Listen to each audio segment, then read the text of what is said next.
Hey guys, Ergen here, and this is the VP2468a from ViewSonic.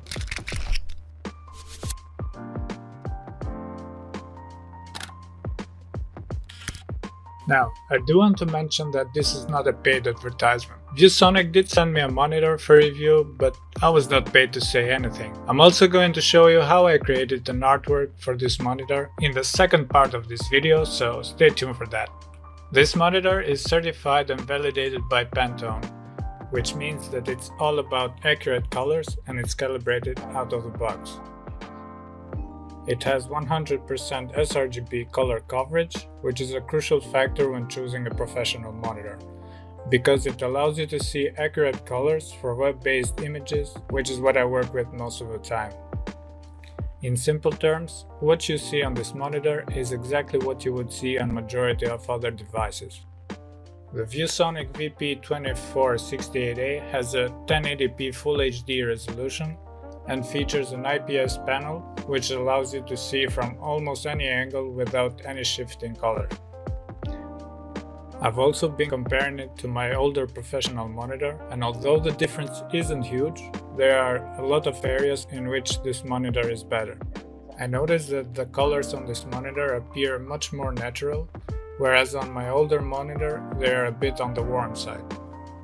Another thing I noticed was the brightness and contrast, which was much better in this monitor.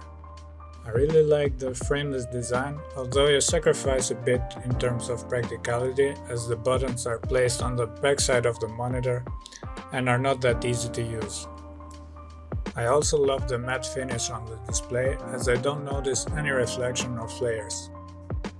This monitor also features a lot of ergonomic adjustments for height, swivel and tilt. I also found that the stand is very sturdy and the monitor will not wobble even if your desk isn't stable. In terms of connectivity, it has a HDMI 1.4, USB Type-C, a headphone jack, Ethernet connectivity, DisplayPort and two USB 3.2 ports. Now the downsides.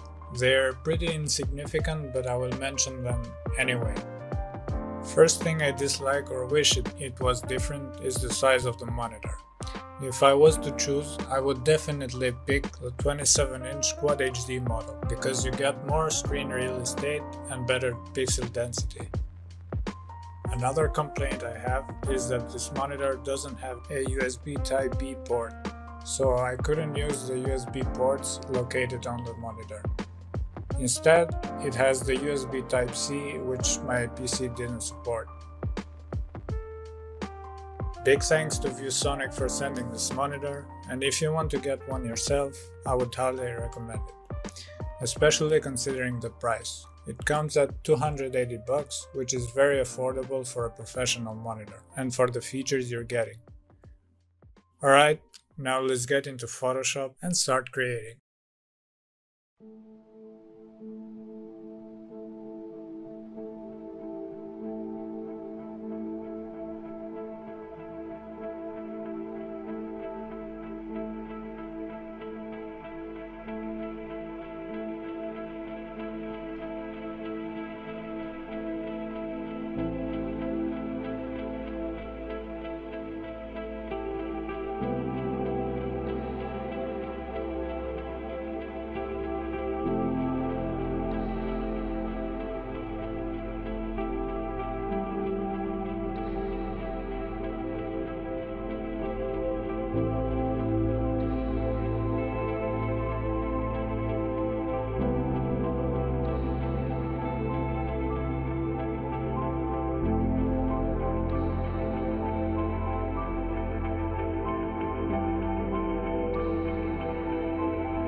And that's it for this video. Let me know your thoughts in the comments down below, and I'll see you on my next one.